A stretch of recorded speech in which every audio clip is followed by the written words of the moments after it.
now we're going to weave some Paladar. The Paladar edge is very different than the barber pole edge that we've created here. We are now going to let those two yarns cross each other. So if I just put this down behind it, then they won't cross. But I am going to change colors. I'm going to pick up the gold and I'm going to let it cross the green yarn. So you can see that these two are crossing each other. This time, instead of weaving an entire round, I will be doing what people call pick and pick. What in Spanish is paladar, or at least around here, that's what people call paladar. I don't know about the rest of the weaving world, or Spanish-speaking weaving world, but it's what we call paladar. I'm going to weave one pick of gold. And I've got a little bit of an overlap here, but this first one, you won't really see anything strange happening. So I'm going to change sheds and beat. I'm going to throw one pick of green, change sheds, beat. So what we're going to do is pay close attention to these threads crossing. So I'm ready. The last pick that I've thrown was green. Now I'm ready to throw a yellow pick. And this is one time when we break the rule about selvages being up or down. We're not always throwing the shuttle over the selvage anymore. But now what this is doing is creating a little loop. The green is covering that selvage edge, and the gold is turning around actually between the selvage and the next to the selvage thread. Now I'm going to chain sheds and beat, and we're going to pay attention now. Whoops, the green has to also go across, and we're going to do the same thing on this edge. So on the left edge, or the right edge rather, we're going to pay attention. We're going to make sure these threads are crossing. We're ready to throw a pick of gold. So I'm going to throw the shuttle across. I'm going to take this green yarn and I'm going to pull down, directly down, straight down between the edge and the next to the edge, next to the selvage thread, while at the same time controlling that edge. I'm paying attention to it.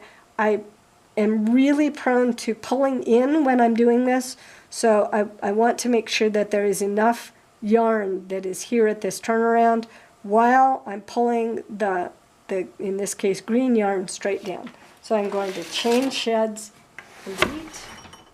Okay, now I'm going to throw the green over to this other side. We're going to do the same thing. We're going to cross the yarns, make sure they're crossed, and the gold is going to lock the green in between the selvage yarn and the next to the selvage yarn. And we're going to chain sheds, beat, let the green follow. Let's go over here on the right side and look carefully on the right side. Okay, so we are crossing these yarns.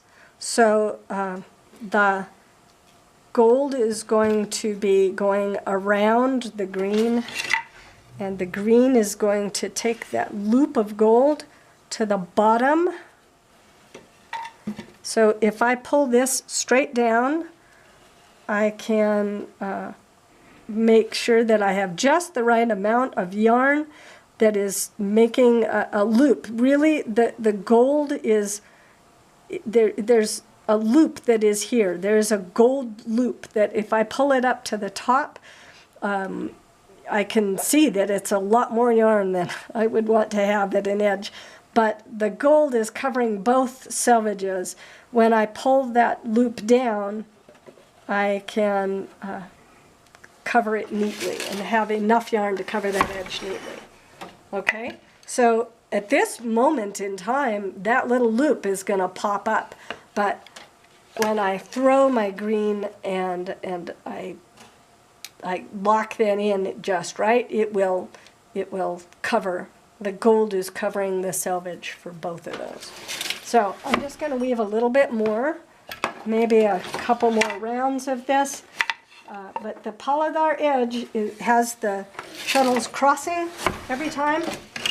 The yarns cross at the edge. And I can do this. I do want to, mention that it is easiest to do Paladar in multiples of 4. So let's count how many I have right now. I have 1, 2, 3, 4, 5, 6, 7. So 8 is kind of a really convenient amount. Whoops, I need to weave gold next. I'm going to make sure those threads cross. Gold is going to come over here, and green follows, and we have now woven 8 rounds. I can make a choice now of what color. Let's say I'm going to make a random choice that the green is going to continue. So we're going to lock this in. This is the right way to do it. So I'm locking the in under 3. And change sheds, and now I can throw the green across and weave a little bit of green.